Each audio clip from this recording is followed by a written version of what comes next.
So thank you for coming into the session.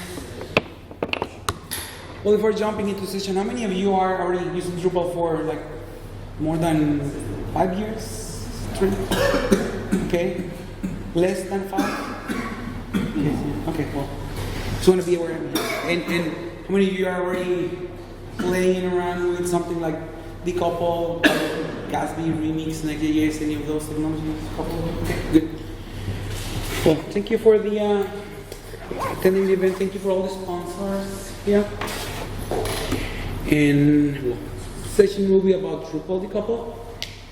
And my name is Manuel Olivas. You can find me as JMOLIVAS. I'm the co-founder, one of the co-founders of Octahedroid. We're an agency. We mostly do CMS integrations with modern front ends. And let's see the agenda. So first, we'll talk about the journey, how we end up here. Some challenges that we saw during the process, and some goals and benefits of what we are, the approach we are taking for doing Decouple, some of the features, and a little demo of the implementation. So yeah, so what was the journey? So long story short, I've been in Drupal for so long, more than 14, I think 14, 15 is what Drupal.org says, but it took me a while, a couple of years to create my account, things like that, and been contributing for a while now. Some of the early work I did was Drupal console and some other modules, and then at some point started doing some decouple related implementations like the build hooks module, which allows you to trigger builds initially to Netlify, and then later on we add features like Circle CI and all multiple way to trigger builds different places. Later on, it was like GraphQL version 3 era, so working on GraphQL extras, formatters, menu, and some other modules like simplify menu. Then it was more like Jamstack, Gatsby era. I worked on this Toast UI editor, a tool that allows you to work and something like CK editor, but the final result was Markdown, so we were able to use that Markdown to render like front, like the pages, kind of like static pages, kind of thing you can do with Markdown. That was probably before pandemic kind of thing. And definitely I have like a love relation with Drupal for so long. And I left Drupal at some point before Drupal 7 and 8. I was like, no longer want to do Drupal. And I moved to Symfony, and then Drupal announced there were Symfony components, and they created Drupal console, and I'm back, and so back. Then, a lot of things happened during Drupal console, and then try to move something else, do some front end, React role, and then Drupal embraced Jamstack, so I was back again. By that time, getting back to Drupal, we were used to work with GraphQL. Version 3 was providing you with a lot of things, then version 4 happens, and congratulations, you have nothing, only like primitives and foundations, so you have to write a lot of code. So at that time, created GraphQL Compose, which is a module that allows you to use a graphical interface to select what you want to expose, kind of thing. And some other modules like Decoupled Preview iframe. It's a tool that allows you to embed your front end in an iframe on the node view page. I will show you how that looks like. We're currently working on something called Visual Editor, which is a tool that allows you to, like modern interface, more like modern approach. We kind of stopped on that work, waiting for what the experience builder is going to look like. And some other modules that are coming, like Cloudflare images, composable, and then revalidate for like cleaning caches on front end, like decoupled stuff. Sorry, really quick, what's composable? Cloudflare images?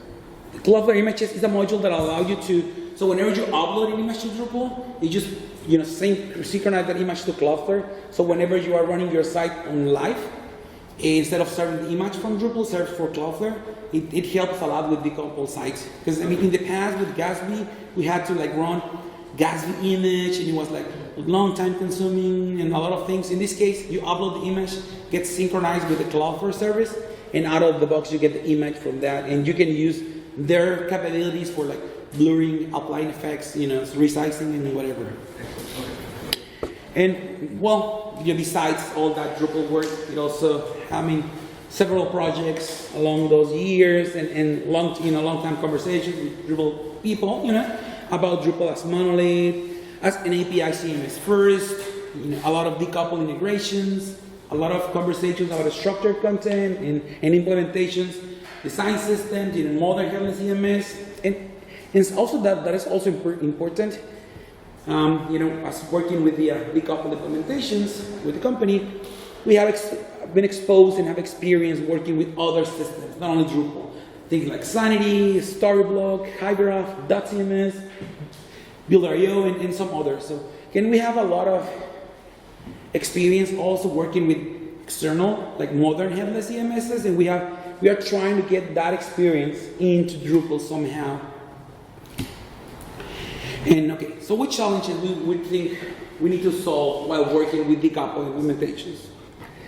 Well, we need to make sure we provide support for structured content, because most of the other headless CMSs, what they really take care of is providing you structured content so you can use that one on your front-end implementation to render your front-end components. So we want to make sure that it's considered on this current implementation that we're having to.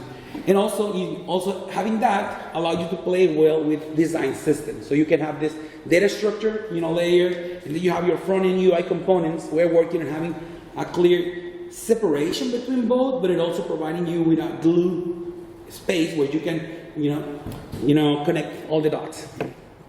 And definitely, we also want to make sure we reuse as much Drupal capabilities as possible.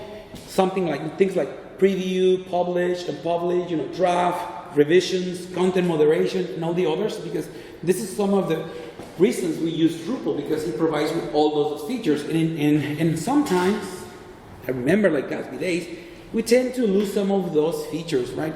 In the first iterations of Decoupled, we tend to lose like preview, publish and publish. It was kind of hard to do that. So that's why we decided, one of the goals of this project is make sure we don't lose any of that. And also, definitely we want to keep flexibility without affecting any performance. And by working on all these things, playing with Drupal and multiple implementations, playing with other systems, we decided to get all the knowledge together into something we are calling Drupal Decoupled, because naming things is hard, so it's a simple name like this. You can find the project in Drupal Decoupled.authentication.com, and I will show you how it looks like. I will do a demo. But what the goals of the project, how goals, features, and we'll see.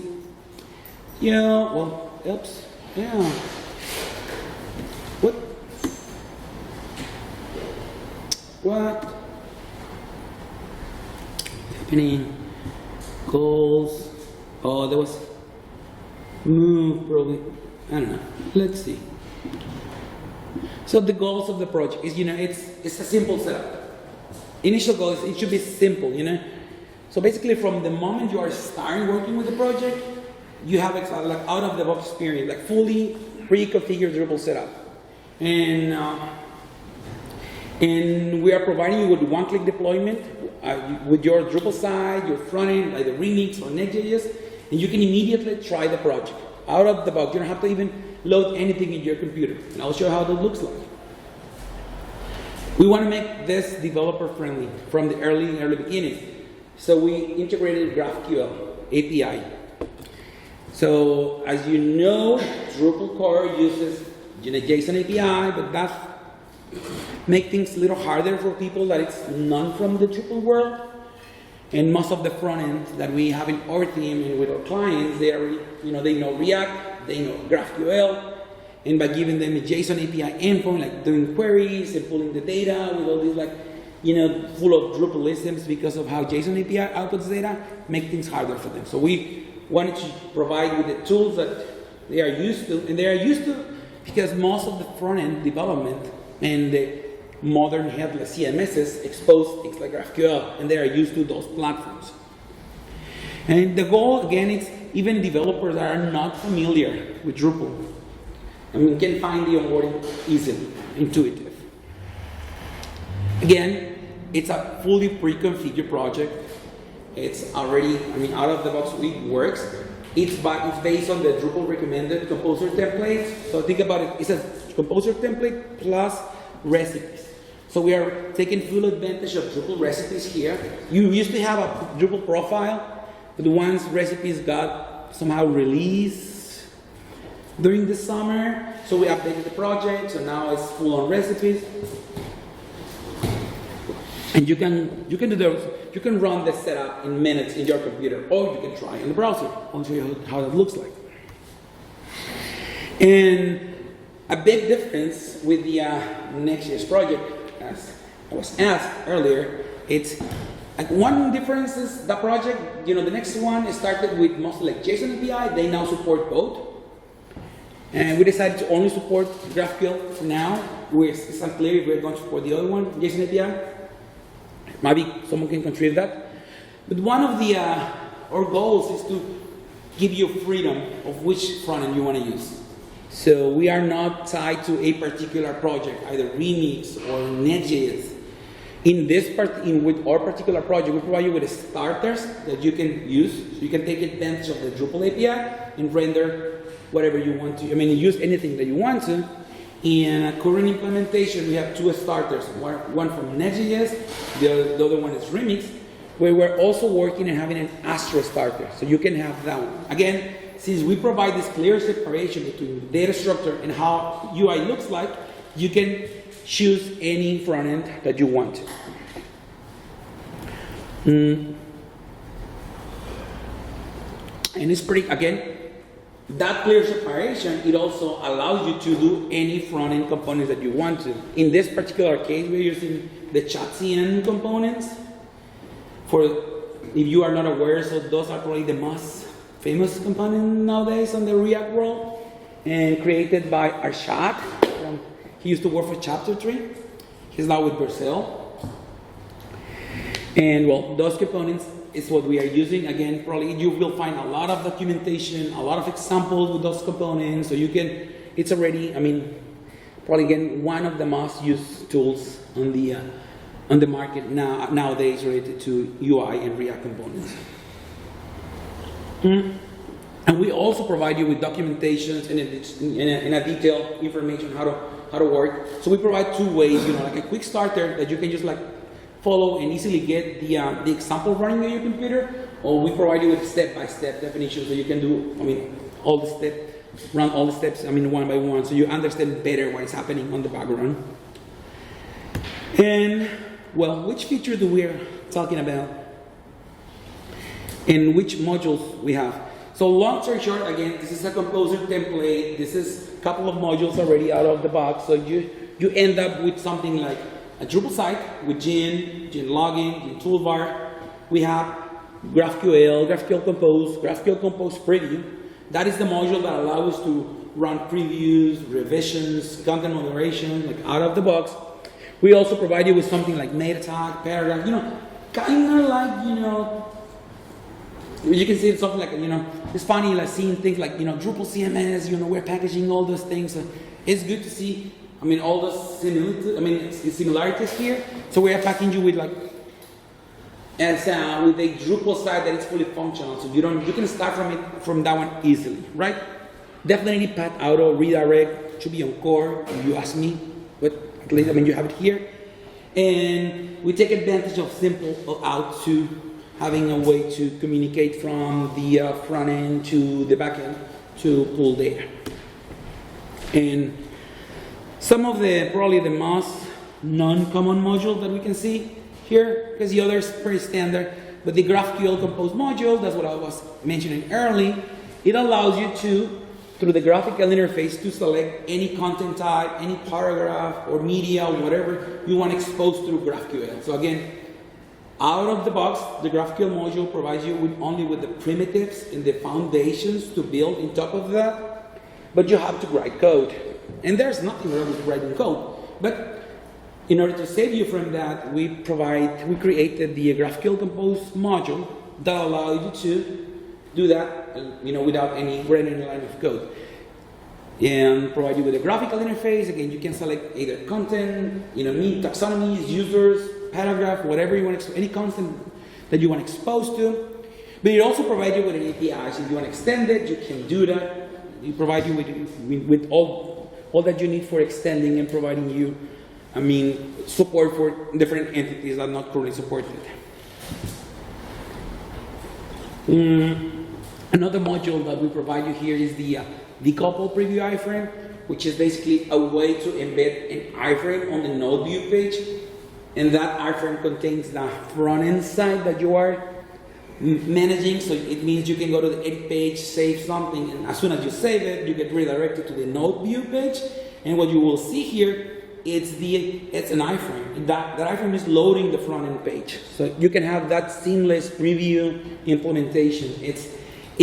Funny thing is so simple because it's an iframe. It sounds like, really, that solves the problem? Yes, it is. We tried way too many things in the past, like converting, having like a node, like a React app on the node page, and having Twig rendering like multiple React apps per paragraph. We've been trying way too many things. At this very moment, this is what works the best because it's probably the simple solution. What you can configure here is where your front end side is running. In this case, it's localhost. It also provides you with anonymous redirect. So maybe you want your site. See, now that you have your site in a decoupled manner, you have maybe your site on Pantheon or whatever, and your front end something like Vercel, Netlify, or Cloudflare. You don't want your front end side like serving traffic. So whenever, by enabling this toggle, enable like anonymous redirects, what happens is you click that one and then any traffic coming to your site will be redirected to your front end. So whenever someone visits your Drupal site and it's not logged in, it's gonna redirect to the front end site instead. And what else? It allows you to select which content types you want to enable the iframes, article, basic page, whatever. And you can also provide you with a handshake key value for synchronizing, front end, your iframe. So it means whenever you are on your iframe, you can navigate through like clicks on the navbar. I will show how it looks like, and that trigger a communication to the Drupal site and navigates back. So you can navigate the front end on the iframe, but keep editing the page that you currently are on the iframe. I'll show you how it looks like. It looks simpler than it sounds. And well, the preview thing. And well, this is how the iframe looks like. So whenever you go to the site, this is the Drupal site, this is the view page, and this is the front end. It's an iframe thing, right? And we also take advantage of simple out. And just by creating a couple of, consumer, you create a consumer, you're assigning an role, some access control configuration, and then you use those on your front end implementation. And we're also working in this visual editor module that I was mentioning. So this is how this looks like. So whenever you're on the page, you will see the page here, and then the sidebar, it contains a node edit page. So it means you can go to the sidebar, change things, and then click save. And instead of going to edit page, and so you're still seeing the front end on the iframe, but it also has the sidebar kind of thing here to edit. So whenever you click a paragraph, the sidebar gets expanded, so you can change, any value on the component, click save, and then the page get reloaded. Again, it's Drupal still, so there are form submissions and reloading. Because it's built in top of all of the Drupal, form API and whatever. So again, we didn't want it to go that far on this current implementation. We have another version, which is the full React app, which at some point we're evaluating which one works better for us. But at this very moment, this is something you can have. By default, this module is disabled. So if you want to try something like this, you go to the implementation, do the install, and then enable the module. But by default, it's disabled, but you can play around with it. Now let's take a look at the little demo and how to install the project. Remember what I told you? This is as simple as going and either running this in your computer, and we'll try to do that. We'll see if that works.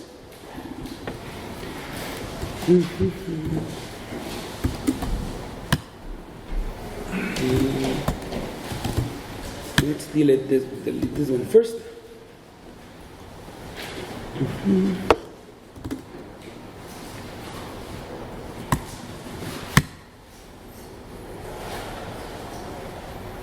Let's see if the internet allows us to do this. So this one, then running DDEP here.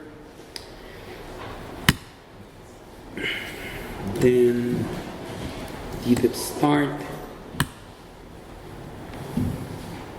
How many containers do you need to run a Drupal site? Yeah. Okay, here's another question for you. Go ahead. One reason to do decoupled is performance. Experiences for users. Yeah, that's what I'm noticing. So if I'm looking at that component library, and if you want access to all those pretty components and you don't want to make them yourself, that saves a ton of money. So The you get a ecosystem. gorgeous looking site. The ecosystem is just incredible on the React side of things. Right. Yeah. Now I'm running DDEP composer create. So again, as you can see, we are running this template project, which is basically our version of the recommended composer template. It's working. It's working. Question. But When are you going to have support for 11? pardon me? When are you going to have support for 11? There were a couple of modules like simple or out. It's pretty broken on 11, and their version is version 6 is the one that supports 11. But they changed way too many things, so we need to figure out how to make sure that works. Because in the past, on version 5, you create a consumer, then assign a user and a role, but now it's no longer happening. So we need to change that one, and we need to change the library that connects to the thing. I think that's the only missing piece nowadays. All the other modules are currently updated, or maybe little patching can help, but that one is the one who's giving us a little hard time. And once this is done, DDEP, config update, and DDEP install. So this is gonna run a few things. And if you are not a DDEP, user, you're a Lambda user, there are Lambda instructions as well. So the project, it contains both configuration, either Lambda or DDEP. And again, the previous commands were more like getting the site in your, the repo on your computer, the composer template, whatever.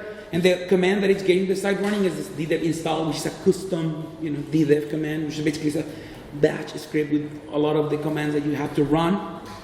And once this is done, we will have the Drupal site running.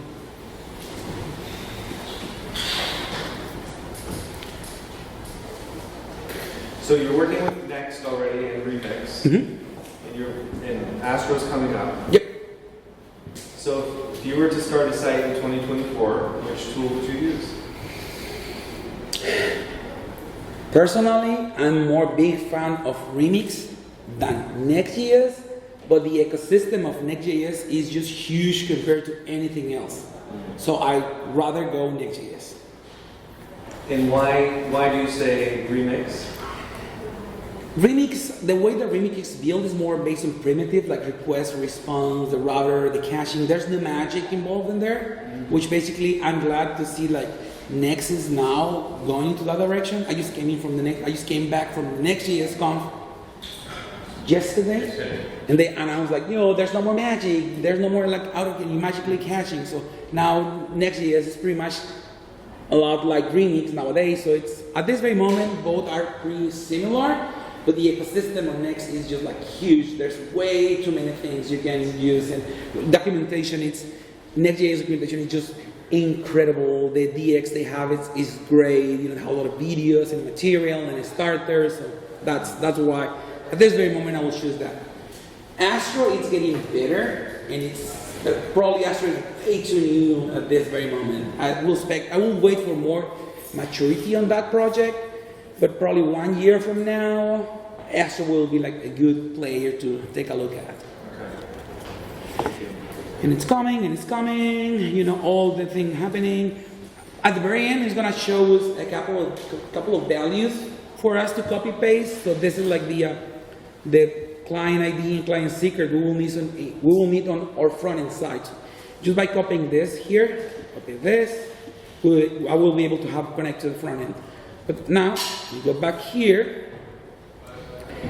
and getting started. This is the quick start. This is what we just did, right? Drupal. This is the command that I run on my computer.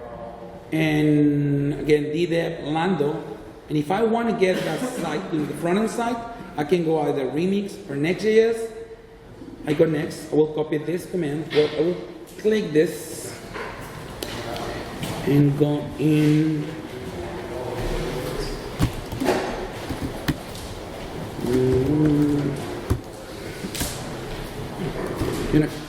So this is going to create a my Drupal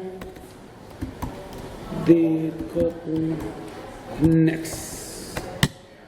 This is going to create. This is a starter, so it's not like a default. Again, this is like our starter from Next.js. It's already pre-configured with all those components, with all the mapping and all the magic that should happen.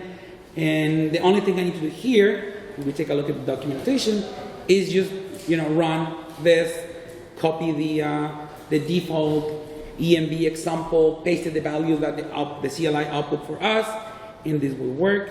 Once it's finished, it's downloading the whole internet with the node packages. But if you don't want to mess with all this, and you want to do this like from the browser, you can go here, documentation, click here, and just click either Remix or Next. And that's it. You will have a full Drupal site, full front-end site, and a storybook that you can play around with and take a look at it. This is thanks to Talkboat. So they are providing us with the instances. So this is more for try. It's not like your site will be deployed here for fully functional for work. But this can give you an idea, like out of the box, without doing anything in your local computer, like messing with containers, ddeb, lando, whatever, or node, just from the browser. So here you can see the Drupal site. So you can see my Drupal site, my Remix site, and my storybook. So this is coming. What would be a good example of bringing this into a project, but not for the entire project, maybe just a certain section of the website? What would be a good pitch to the client? What we have done in the past is more like, think about you have a blog section of your site. So you can probably change that particular, or like a white paper section, something, in a section of content, on a particular site. So think about like, you're gonna take this route, like white papers, or webinars, whatever. So it's basically one single content type that you can start mapping, creating components for it, and do a migration, like incremental migration. So instead of trying to revamp your whole site, just take that route. And definitely, at some point, you need to configure your hosting service to serve, the Drupal site as Drupal, but that particular route having some way to redirect to the front-end site. Or you can deploy your Remix or your Next.js site on that particular URL and serving your site from it. But my suggestion is starting by doing sections of the site instead of like revamping the whole site, because that it's gonna take forever, and it's easier to see changes little by little. So again, this is the site. As you can see, this is my front end. This is the iframe. If I click one link on the iframe, the Drupal site gets notified and gets redirected. So it means I can edit this page immediately. This is a view. So basically, we also support views. So you can have views, attach that view to a content via the view field module, and you will be able to reuse views. You'll be able to reuse a lot of the functionality, again, that Drupal provides you.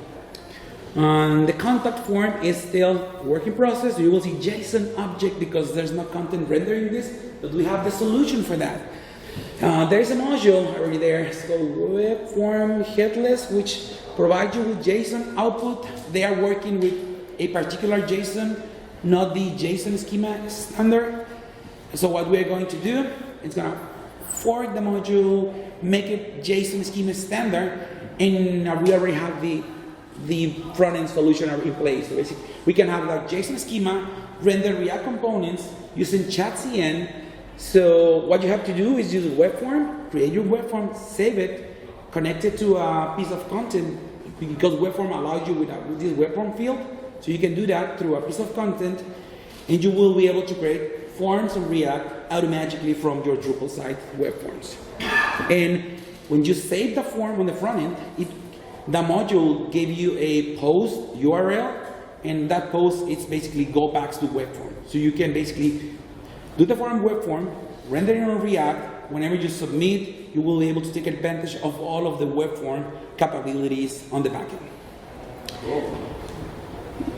That's probably the missing piece that we really wanted to have. You know, the forms, we always end up creating the form in React and then you're posting that to something like Airtable or things like that, because that's, for some people it's easier to go to Airtable, but if you really want to have or keep most of the capabilities of Drupal web forms, you can do that. So let me change some. I can go here home and change something, components, this is a paragraph, backend, down, save, and here. So we can see the change was reflected. Let me show you another example. So let's see, this is the change, but what if I want to do something here, and I want to play around with this content, this, I want this, like this, here, show title, but instead of saving, I click in preview. You know what happens on Drupal when you do this? My changes are in the temporary storage in Drupal, not on the database. So my site is still rendering what is on the database, but my preview here is showing me the changes that I did, because it's working from the previous storage. So the GraphQL module and the GraphQL Compose video module play together with the temporary storage, again, with preview, revisions. It means if I go back to my site and navigate revisions, I can go to my previous revision here and see it here, but not in here. So this one is serving the latest revision, but I can also get back to my Drupal site and take a look at my previous revisions and see how that site looks like in that particular timeline. And let me see if this finished. Yeah, it was finished. So it was Drupal Decoupled next.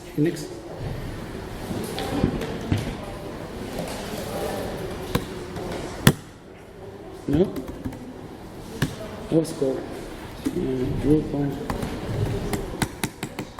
Where was created? Drupal. Pardon me?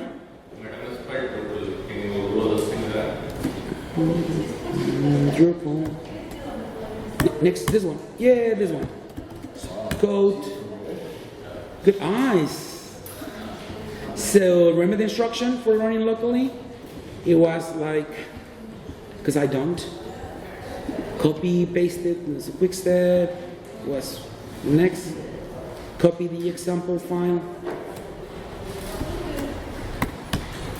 then VS Code, getting back to my Drupal site, copy the keys here, going back here to the EMB, paste it, save, join,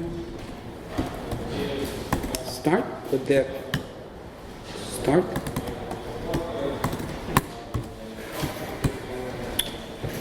Now this is Drupal Decoupled. Alright. So this is my local machine, and this is my next site. So as you can see, the next site looks exactly the same as the remix site. So again, regardless of what the front end is, and the back end is the same one, the front end could be anything, but since we are sharing the same components like this, so you can make your site looks exactly the same in which one of the platform. And so when this configuration is ready to connect to the Drupal site, pardon? how to connect to the Drupal site there? Because I just saw you adding the client ID, the secret, nothing else. So you are This starter has already the client for connecting to Drupal, and so basically it uses this value, which is already pre-configured for run connecting to my local instance of decoupled DDEP, and just by passing the client ID and client secret gets connected to my site. The ID is there. Okay, and we also provide you with the storybook, so you can see which components we're providing you, like accordion, the article one, the CTA, header, hero, whatever. So again, you can take advantage of this, use it as a starting point for creating your site. And we are using ChatCN components because those components are great. Documentation is just beautiful, and the look and feel is pretty standard. So you can start from here. It's not like remember those days when Bootstrap and things like that. And you tell us I was going to Bootstrap idle days. Now you can tell us what yeah, this is a Bootstrap site. This is a Drupal site. Remember, Sure. Okay, so let's say you have. Is this 5 years from now how we're going to make every one of Drupal sites? Like, does Twig go away eventually? Okay, so let's make the case why Twig doesn't go away. 5 years from now, everything's going to be Drupal. well, yeah, it's not about it's going to go. It's think about it.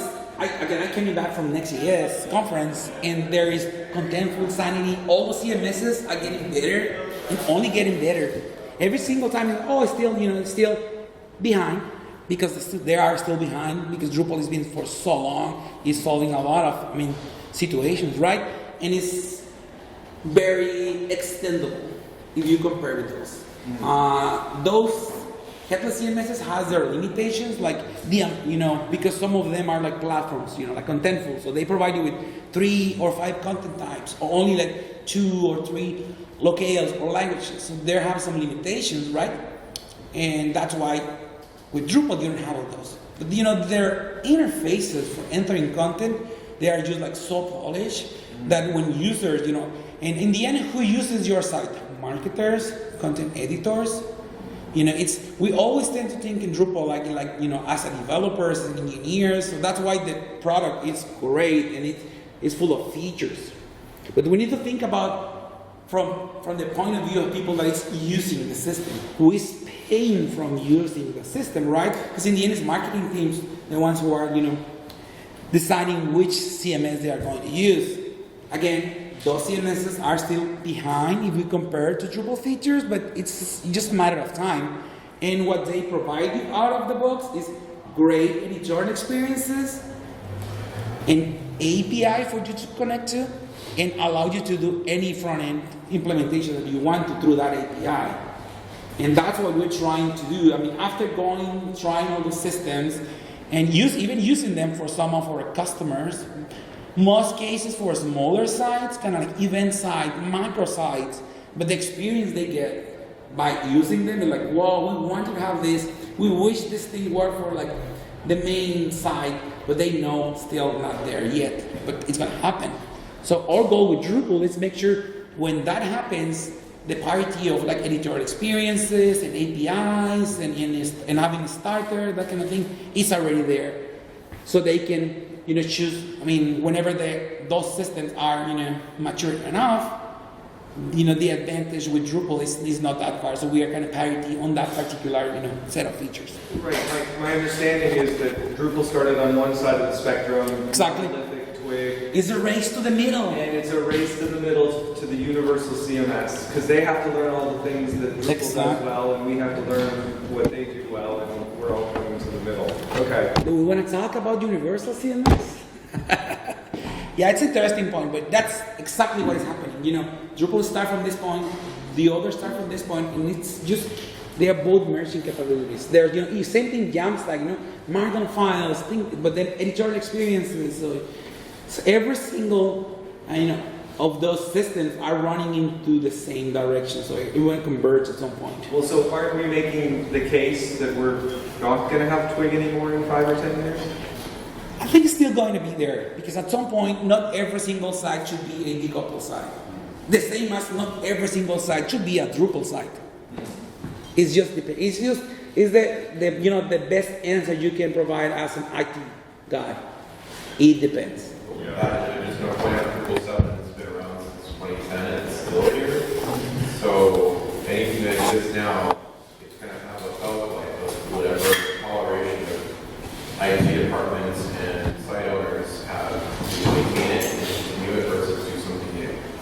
Yeah, at that point it's like, should I backdrop this site? Should I archive this site? Should I make it a static site? Should I migrate it to something else? Should I just convert to like make it markdown files or HTML files? Yeah, what? So to answer your question, also just to add on, there's another talk yesterday about like do's and don'ts of decoupled, and the short answer is like this is a big extra lift as opposed to just doing a vanilla Drupal site, and so it has to be worth it, right? You have to have a good reason for doing it this way as opposed to just Agreed, but he's making it a lot easier than it has, let's say, even 5 years ago. Right. You got no idea. Well, that's the thing, that's why I was asking you, if you're going to pitch this to a client, is it, I mean, do they get an immediate benefit on their blog by using this? No, not necessarily. No, like, it's just a case, as we were talking early in the morning, we have a client, they just acquire another company, all of those developers already know Next.js. Their current implementation is a Gatsby site. They were thinking for at least a couple of years migrating to Next.js, but at this point, they already have the site somehow decoupled. Some sections are decoupled, not the whole site.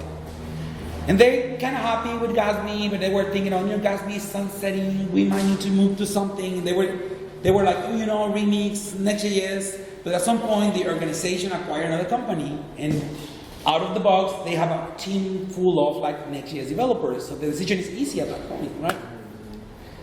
So it just depends of what your needs are, what your requirements are, and again, as an agency, for us, it's easier to onboard front-end developers that already know React and GraphQL, than someone who knows Drupal, Twig, the render array and all that, Right?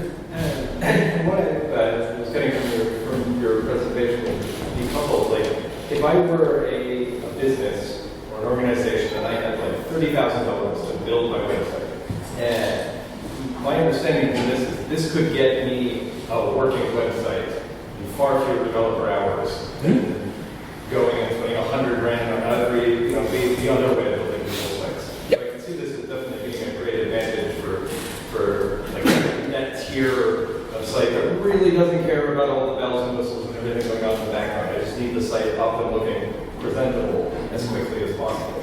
As opposed to like a site that cares about security and data, people logging in, and all sorts of stuff. So like that's where like WordPress, for instance, has always been so huge in the market. It's like within 5 minutes you've got It's a WordPress easy. site. You didn't need a developer to know WordPress. And since we are using GraphQL, we can introspect the API. So we are working on an AI thing that you can run, and you can generate a component for what? For this, and then allow you to select a paragraph. You select the paragraph, and then it creates the query, the fragment for you, create the query for you, create a React shell component for you, so you can only drop your UI component there and connect the things, and you're all done.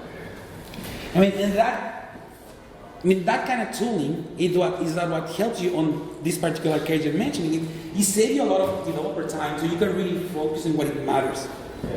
Do you have a site you can show us using those components? Maybe not necessarily with this toolkit, but what does the site using those components look like? Anything. Because you can customize as much as you want it. So you can make your site look like this, or like this, or like anything. Because in the end, those components use Tailwind. Those components take advantage of things like headless UI, which is another set of radix. So again, those components are only also based on foundation of other tooling. So you don't. So every single time you need to do something, there's already something. It's like there's modules for that, so there's a component for that. Right. But you can make them look however you want it. Funny thing is, out of the box, they are plain, kind of standard, and so it's easier for you to change things here and there. And guess what? Since those components are from Vercel, you can go to B0, B0.dev, I think so, and start asking for components, you know, generate a hero banner. Oh, come on, it's gonna ask me to log in. Hey, You have to pay. Everything is money. you need some credits. I know. Well, I even noticed on your site you had even a simple FAQ component that expands and contracts, and it looked great. Generate the hero banner. And it's gonna generate the hero banner for me. So I can go to Drupal, do my site building, generate the paragraph, and then just, you know, do the query, do the thing that I need to do, and at some point it's gonna generate something. Then you can start like doing things, you know, make sure add a title. Let's see if this works. Title and description. And you can play around with this thing. It's gonna generate, in the end, it's gonna generate something for you that you can use. You can even draw something on a piece of like paper, take a picture, upload it, and it's gonna generate that for you. And so I take that file, move it into my Drupal site. Does it show up on a list somewhere where I can drop it into a page? Like, how do I get it onto the page? Do I still have to edit a quick template? No. You copy this file to your React application, to your set of components, and then you do the connection there. Yeah, some reason B0 is failing on me because, you know, live demos.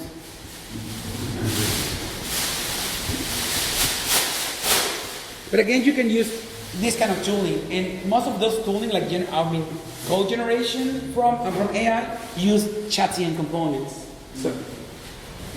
So you can save a lot of time. So there's again the ecosystem around React, you know, AI and Chatien. At this very moment, it's great. So it's easy to play around with those things without too much trouble.